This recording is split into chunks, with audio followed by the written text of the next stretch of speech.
네, 안녕하십니까. 오늘은 12월 1일 목요일 대림제 1주간 목요일입니다. 대림제 1주간 목요일 독서는 이사야서 26장 이사야서 26장 신의를 지키는 의로운 결례가 들어간다가 오늘 핵심 단어 같아요. 들어가다. 신의를 지키는 의로운 결례가 들어가게 성문을 열어라. 들어간다. 들어간다.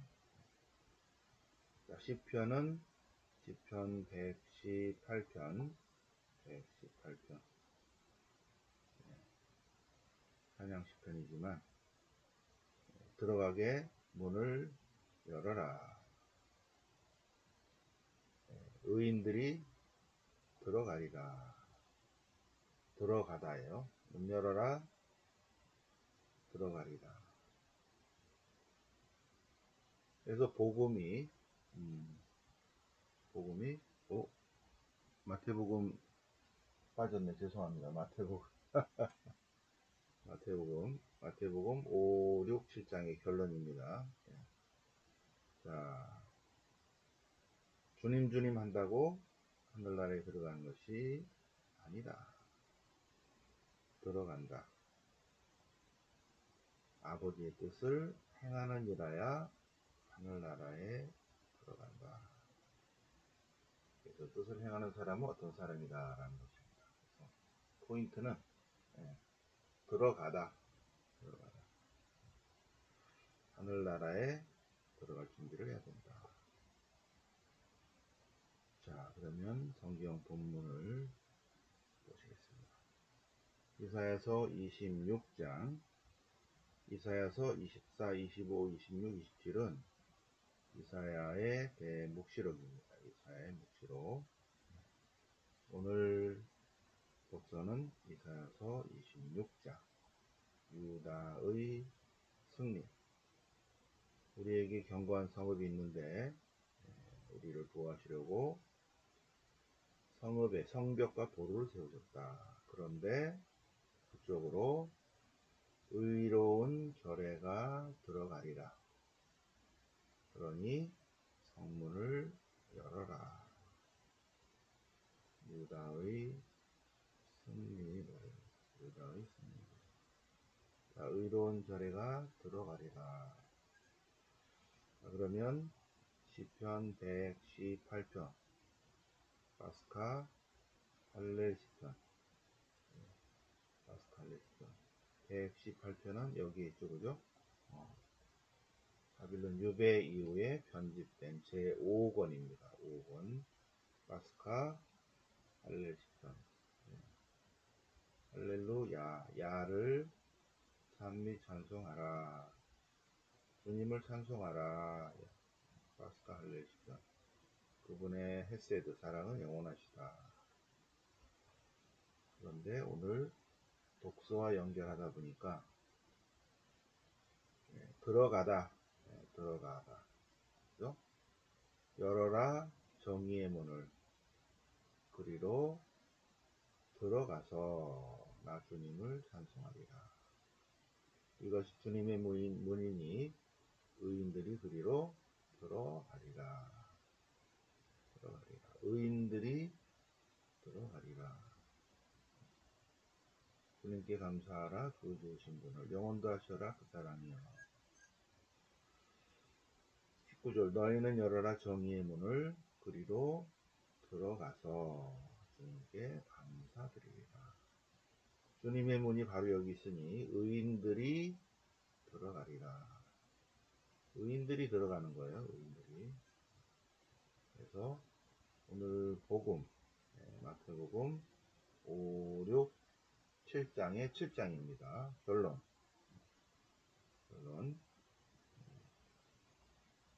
좁은 문으로 들어가라.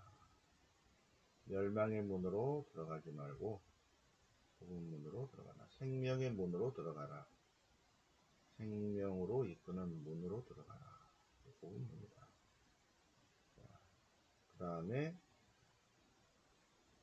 주님 한다고 하늘나라에 들어가는 것이 아니고 아버지의 뜻을 행하는 일하야 들어간다.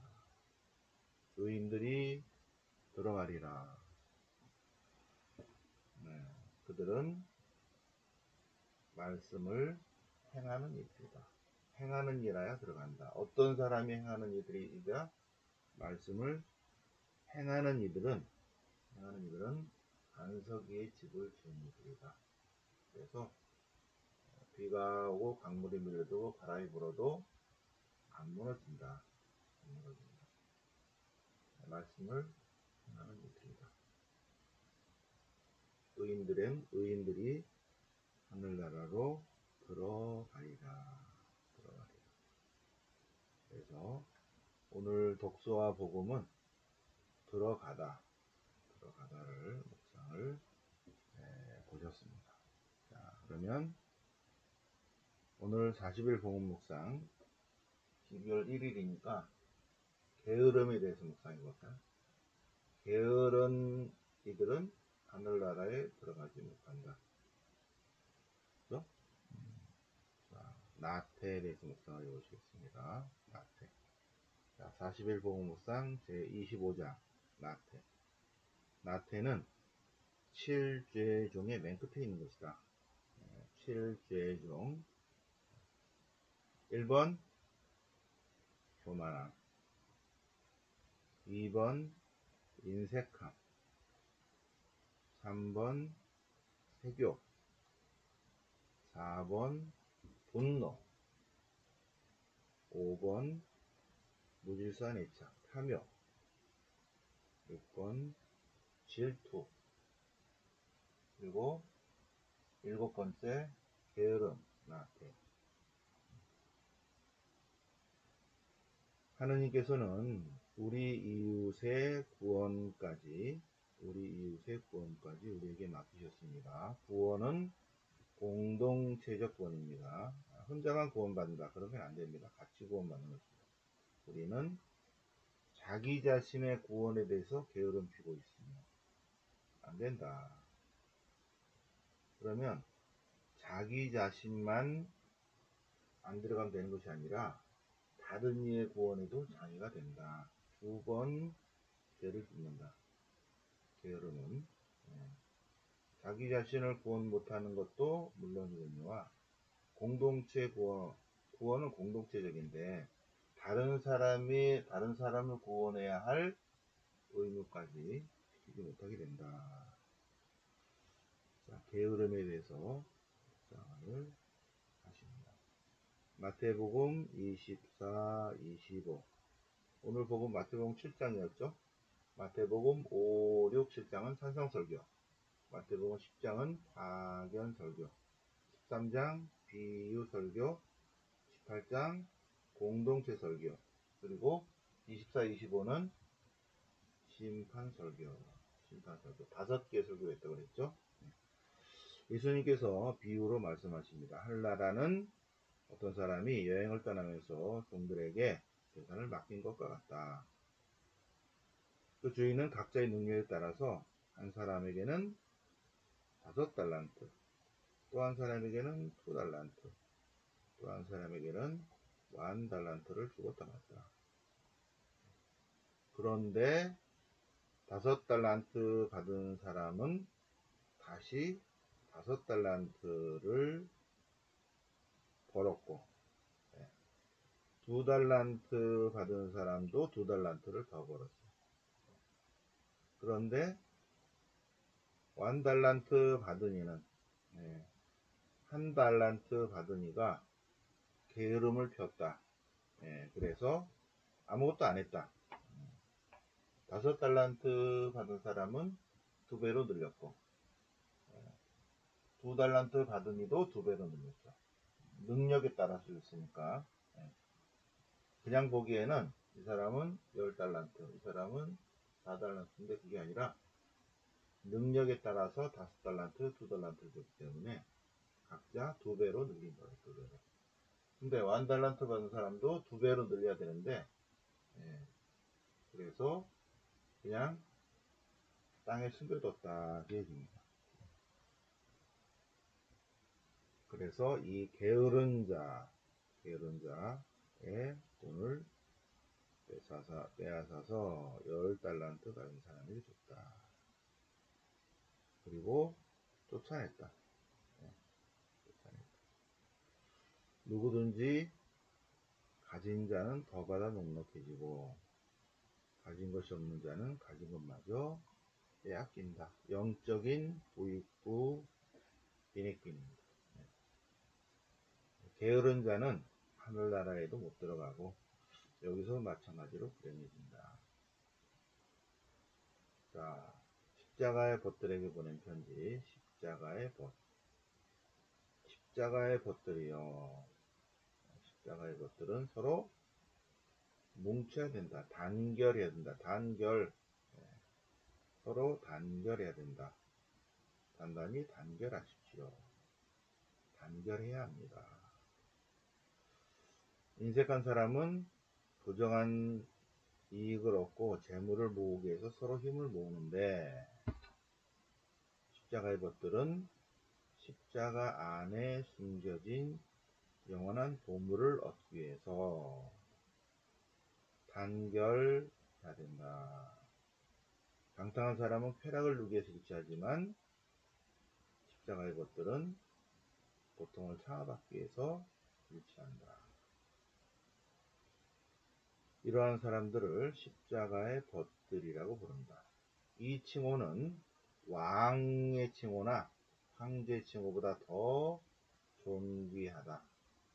더 영광스럽다. 십자가의 벗들이라는 표현이 얼마나 왕이나 뭐 이런 것보다 얼마나 훌륭한, 존귀한, 영광스러운 단어인가. 십자가의 벗들, 참된 그리스도인의 또 다른 일입니다. 십자가의 벗들. 십자가의 벗들은 절대로 게으르지 않다. 자, 준주성범 3권 49장 1항. 영원한 행복을 사모하는 마음.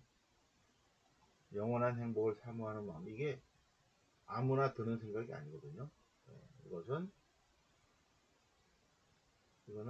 논천과 축복이다. 하느님이 축복해 주셔서 그런 마음이 드는 것이다. 영생을 사모하는 마음. 이게 아무나 쉽지 않죠. 그죠? 그런 마음이 든다면 그것은 논천과 축복이다. 그런 생각은 노력으로 얻을 수 있는 게 아니라 하느님의 특별한 도우심으로만 얻을 수 있는 생각이다. 영생을 사모하는 마음. 아무나 들지 않죠. 그런데 그런 마음이 든다 하여도 시작이다. 아직 때가 되지 않았다. 때가. 지금은 싸울 때이고 시험 볼 때다. 공부 열심히 할 때다. 지금은 뭐 누릴 때가 아니다. 그렇게 될 수 없다. 인내해야 된다. 인내해야 한다. 아직 세상에서 많은 시련을 겪어야 되고 단련을 받아야 된다. 새 사람을 입고 다른 사람에게 다른 사람으로 변화돼야 된다. 혹시나 이렇게 주님의 은총으로, 은총의 힘과 하나님의 도우심으로 이러한 좋은 마인드가 떠오른다 하더라도 지금은 시험 공부할 때다. 그죠? 지금 누릴 때가 아니다. 게으름을 필 때는 아니다. 열심히 단련해야 된다. 단련. 네, 준주성범 3권도 같이 묵상을 보시겠습니다. 자, 오늘 대림제 1주간 목요일 맞아서 독서와 복음에서는 들어가다. 의로운 이들이 하늘나라에 들어가다. 하늘나라에 들어가려면 말씀을 행해야 한다. 라는 독서와 복음을 묵상을 해보셨고, 또 12월 17일 봉헌식을 위해서 오늘 40일 복음 묵상 공부를 해보셨습니다. 게으름에 대해서, 부지런함에 대해서 묵상을 해보겠습니다. 영구항이 성부와 성자와 성령께 성부와 지지와 항상 영원히 성부와 성자와 성령 이름으로